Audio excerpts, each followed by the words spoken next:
You need to be able to provide and do all the things, pay all the bills, and be able to make sure that she's in her feminine or whatever. It's like a transaction versus the other person truly wanting to do those things for you because they care about you in a genuine way. And it goes vice versa, men or women, doesn't matter. If you truly care about someone, you shouldn't have to ask a lot of things in return.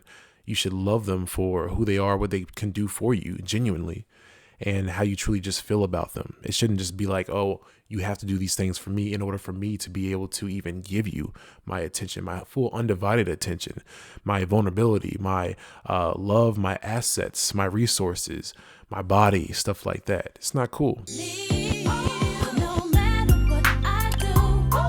Hello, and welcome back to another episode here on The Bridge Reacts, and I'm your host here on the channel, Marcus. Thank you so much for stopping by to see another episode here on The Bridge, where we're talking about good things, we're talking about great things, we're also talking about positive things here as well. Here on The Bridge, where we believe in long-lasting relationships between men and women, brothers and sisters and sisters, getting along together as a family. Doesn't matter what kind of relationship, friends, platonic or romantic. We want to be closer as a species, as people, so we can build bridges and not burn them.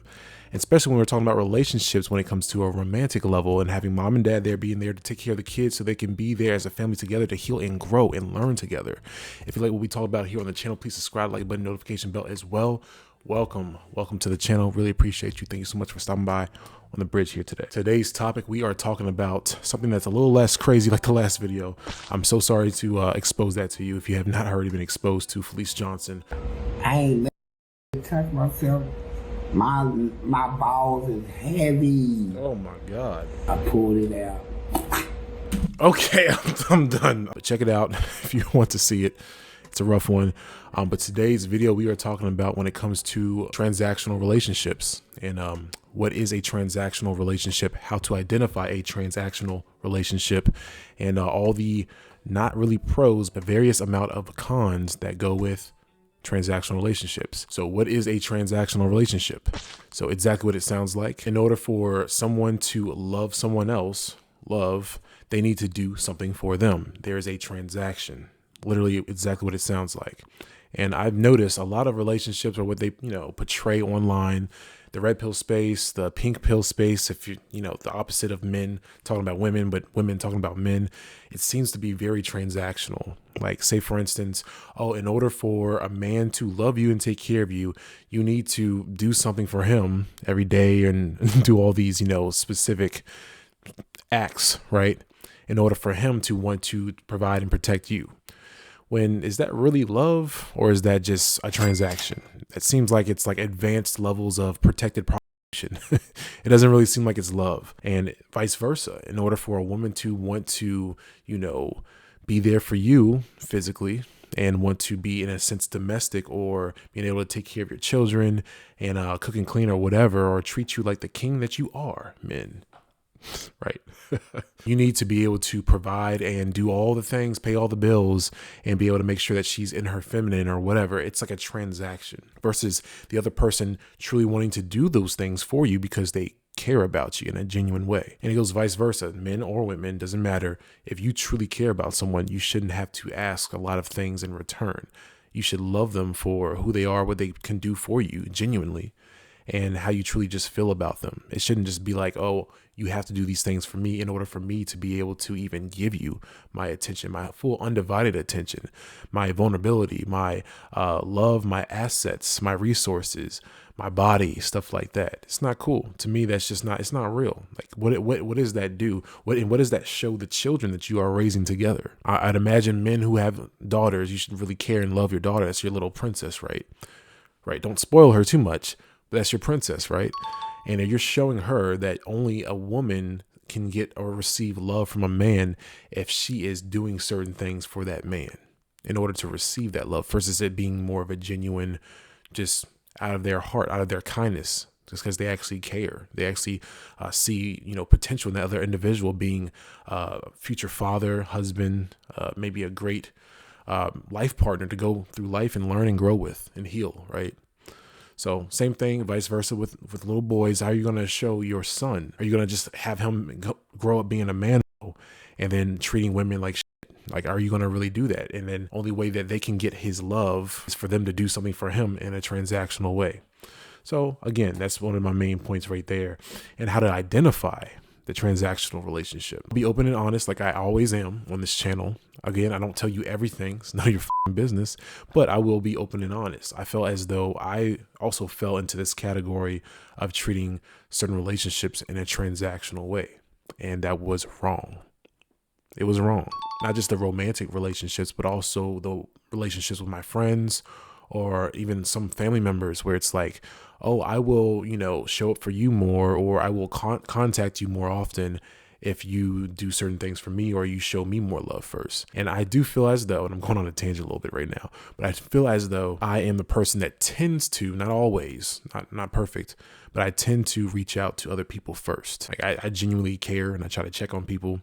I try to do that. I make an effort. I'm trying to make more of an effort in 2025 and so on. But if I feel as though you're not showing up for me, I'm very conflicted with this kind of like really thin gray line where it's like, I don't want to feel as though I'm being used or people are not really showing up for me.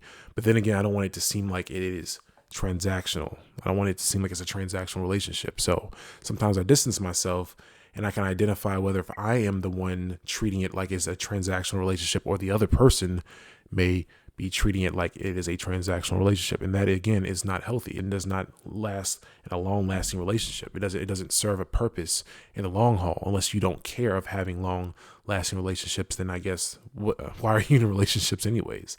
To me, that just seems like you're just trying to use people.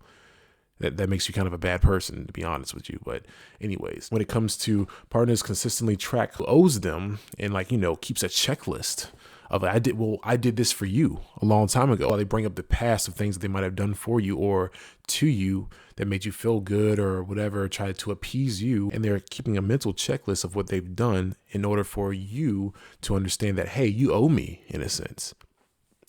That's toxic as Like I personally would not want any kind of relationship that's like that. And someone brings up things and keeps a log mentally or actually physically of what they've done for me. And I have to do this, that, and third back for them in order for me to repay their debts, which is wrong to me. You should be doing things out of the kindness of your heart and not for looking for something in return. That doesn't make sense. And I feel as, once again, that the narrative of a lot of relationships these days are like, it should be transactional. And I've noticed a lot of my past relationships, and there were times where it seemed like it was transactional, and it was on my end of me feeling as though, oh, I've done this or I've done that, and I deserve this, that, and third back. And that's not right. And I've learned from those things. I'm not a perfect person, and I understand that it was wrong. It really was. When it comes to conversations and interactions that lack depth and centering around material, possessions, status, or benefits, kind of circling back to what we just said, if it feels as though like those conversations don't really go as far and in depth, and you don't really try to, in a sense, help the other person I'm gonna make another video about shadow work and stuff, like just really revealing things that have triggered you and have, give you mental or emotional problems and do not allow you to be vulnerable. Like if you're not having conversations that feel a little uncomfortable, but in a very, positive way, like you're just trying to discover and uncover things together. Because those I think personally, again, I'm not married, I don't have kids, but personally, I think that makes the strongest foundation for relationships. If you're able to try to dig deep together and be a little vulnerable, and that can be scary. It really can be. But if you're able to dig deep together and uncover and unlearn certain things that may trigger you, and then share that with the other person, that would make a much deeper conversation, much deeper connection than just having surface level, hey, how about, we go to this place out to eat, or maybe I'll go ahead and buy you this car, or, I could pay your bills or whatever. And then vice versa. Hey, I'll do this to you, or, I'll do that for you, and I'll give you my body, stuff like that. And then you're expected something in return. Again, it's like almost glorified, protected, or just using men as your sword and shield and ATM. And transactional love, how far does that go? Do you think that's going to like a long lasting relationship that's going to create that, or that's just going to be something that's going to fall apart? That's what I personally think. But definitely just let me know in the comment section what you think about this video. Transactional relationships, transactional love. Are you a part of a relationship that seems like as though you are in a transactional relationship? Don't tell your partner that you're putting it in the comment section, but hey, let us know. Hit the like button, subscribe, and notification bell as well.